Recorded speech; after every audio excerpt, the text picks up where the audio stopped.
The Nikki Clarke Show, transforming lives one story at a time.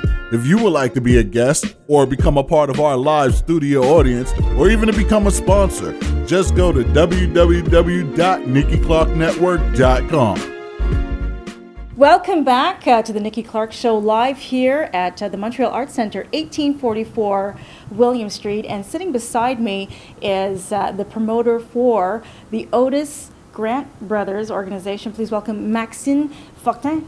Yes. First of all, thank you for having me tonight. Really appreciate it. So we have a show October 24th in Repentigny. So that's exciting. Really. So we're having long hours right now, but we're still excited about the show. Yeah. Yes. What kind of hours have you been putting in? Like I told you earlier when we first met, it's probably like right now 14 to 16 hours a day this week, just in order to make it happen. Right. So right now it's a tough week, but we'll go through. I'm so sure. October 24th, it's going to be a great event Okay. in Repentigny. So where is it going to be taking place? It's in Repentigny. It's probably 30 minutes from downtown Montreal. I can start by talking a little bit about the fights, who's going to be fighting on the card. So we have the Canadian Championship at 160 pounds, which is a big event for boxing. They're number 2 and number 3 in Canada, facing each other. What's the division called? Is it middleweight? Middleweight, exactly, Okay. 160 pounds. So that's the main event of the night. And then we have former world contender Renan Saint-Just, who's going to do the co-main event. He's fighting a Jamaican named Devon Moncrief. So it's a very tough fight for Renan. He's coming off a 1-year layoff with an eye injury. So that's his comeback in Repentigny, in his hometown. So that's why everybody's excited over there. It's going to be the event in Repentigny this Saturday. Okay. Where's it going to be?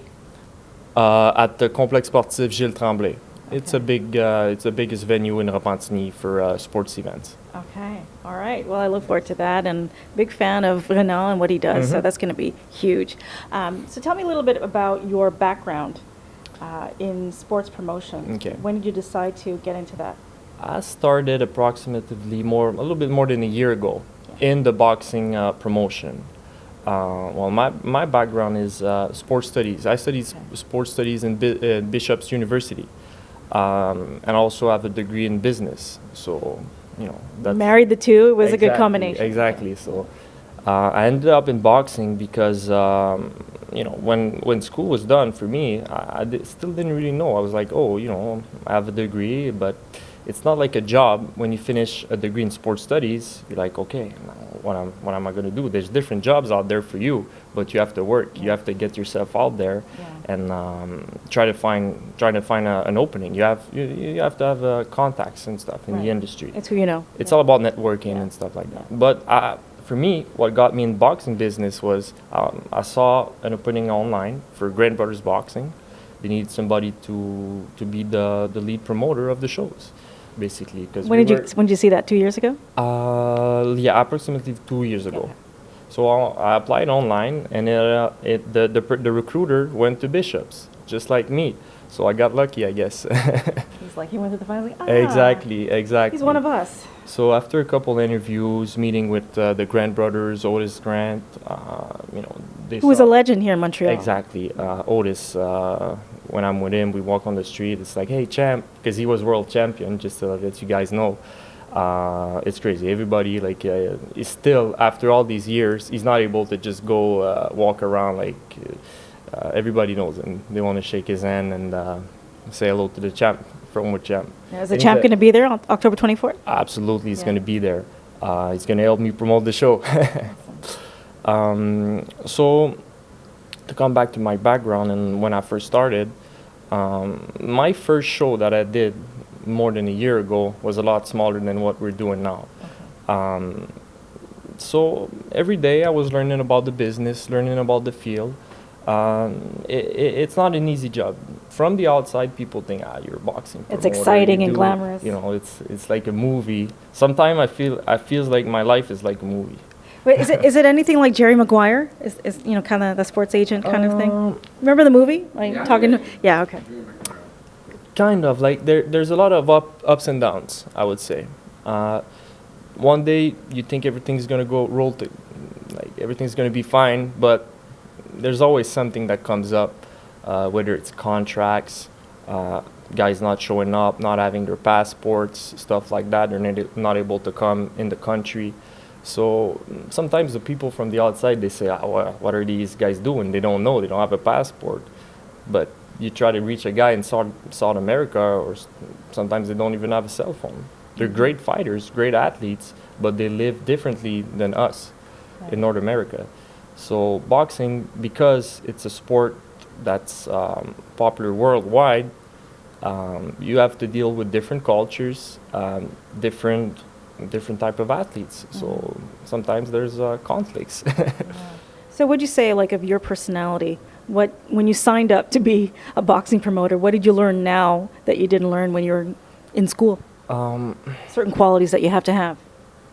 Resistance to stress, I would say. I was a former football player at Bishop's University. I always thought, like, in football we have a lot of pressure. You got to go to school. You got to keep the grades up. Exactly.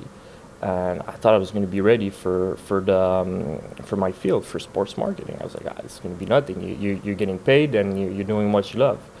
But it's a different type of pressure than pressure when you're an athlete. When you're an athlete, most of the time the pressure's on you to perform. But when you work as a promoter, whether it's as an agent or myself, there's a lot of people that rely on you to make it happen. So that's the difference. The pressure is on you, but from the outside. It's not the pressure. It's not only on yourself. So that's the big difference, I would say. You account a lot of accountability to a lot of people. Exactly. So that was the toughest part of the job for me. Not feeling that pressure from the outside, sometimes things you cannot control. So that's what I first learned, I would say, in the job, that you need to be able to manage that. Okay. Who are some people that really blew your mind, like really inspired you when you got into the field? I know the Otis the Grant brothers are big, but who else? Two fighters. Just to give you, the first pay-per-view that I bought was Arturo Gatti and Floyd Mayweather. I think I was 15 years old back then. It's a long time ago. I was a big fan of Arturo Gatti, just because it was so fun to watch, a great fighter. And then I thought he had a shot against Floyd Mayweather. I didn't know better back then. And then I watched the fight, and I'm like, wow, this Floyd's very good. Mayweather, like, unbelievable skills. I knew who he was, but I never really watched all of his fights completely. From back then, I fell in love with the sport. I was like, Mayweather, like, he was my favorite fighter. Okay. Because he beat Arturo, which was my other favorite fighter. But really, Floyd Mayweather, just his work ethic, the way the confidence that he has in himself. That's why Floyd was my favorite fighter. Okay. As an athlete, I was looking up to Mayweather. So I try to carry that to my job now also. Okay. Well, I mean, you're fairly young. I mean, the type of responsibility that you have, and Yes. The people that you have to account to, it's a lot for someone. I mean, you're under 30, right? Yes, 26, soon to be 27. So When? December 9th. So Cool, December 20th. Really? Yeah. Okay. Sag. So Explains everything. yeah, Your work ethic, everything. So we don't have a Christmas and your birthday All at the in same one time, present. huh? Yeah. Big Still party seeing for therapy one. for it. Exactly. So yeah, that's why I got into boxing, because that first pay-per-view, I was watching boxing before, but this fight was really like a big game changer for me, I would say. I was watching boxing before. TV was color. I was with my father. He turned me on to that when I was a little girl, and we'd watch Muhammad Ali in the 70s. It was the Thriller in Manila. Oh. That was a big fight. So I remember sitting beside my dad and watching it, and he was screaming at the TV. A great fighter. And it's just amazing how much boxing has changed. Would you say that the type of boxers have changed over the years from the 70s to now? would you say as the business of boxing or business of more boxing. the business? Absolutely. Back then, the fighters they had less control over their career. Like promoters, like when you heard all the stories about like the fighters were getting robbed, all that stuff. Most of them they could be true. Right now, it's the opposite. Sometimes the fighters they try to take advantage of the promoters, like because they know better. Not all of them. So it's really more of the negotiations before a fight. Contracts all like that stuff. crazy. One of the greatest fighter right now, Andre Ward, hasn't fought in months. He fought recently, but like before it was for 2 years just because of a contract. So that's what's difficult about the sport right now. You have 4 different belts, so you can have 4 different world champions within one division, which don't really make sense. Right.